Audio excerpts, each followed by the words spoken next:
అందరికీ praise lord.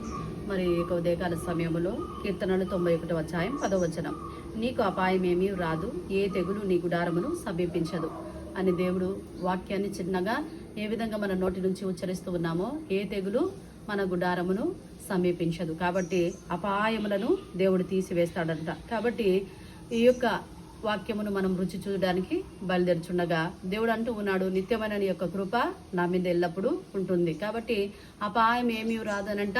మనం చేస్తున్న పనులు మంచిగా ఉన్నప్పుడు అపాయాలు మనకు దూరంగా ఉంటాయి.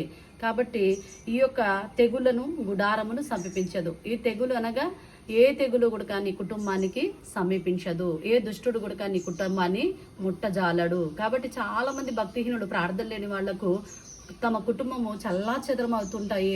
గొడవల ద్వారా, జగడం ద్వారా, సమాధానం లేక, మరి ఒకరినొకరు ద్వేషించుకుంటూ, వారి యొక్క మాటలు కూడా చెడుగా ఉంటూ, ఆ కుటుంబంలో ఎప్పుడు చెడ్డ మాటలతో కూడి ఉన్నప్పుడు చెడు కుటుంబం మీదకి వస్తున్నది. కాబట్టి ప్రభా, ఈ తెగులు నా గుడారం మీద సమీపించకూడదని నీతి అయిన మాటలు నేను ధరించుకుంటానని మనం వాక్యములో ధ్యానించి ఉన్నాం. మరి ప్రభు ఈ వాక్యమును ధ్యానించుచుండగా, దేవ నా హృదయము గుడక తండ్రి, ఎటువంటి నా తండ్రి నీతి అనే వస్త్రములు ధరించుకొని ఎటువంటి అనీతి అయిన పనులు చేయకుండా నీతి వస్త్రములు ధరింప దయచేసి, ఏ తెగులు నా గుడారమును సమీపించదనగా బూతులు, జారత్వం, అంధకార మాటలతో కుటుంబం హృదయం అయితేనే తండ్రి ఎటువంటి ప్రార్థన లేని జీవితాలు గడుపుతున్నారో వారందరినీ తండ్రి నీ సన్నిధిలో అప్పగించుచున్నాను.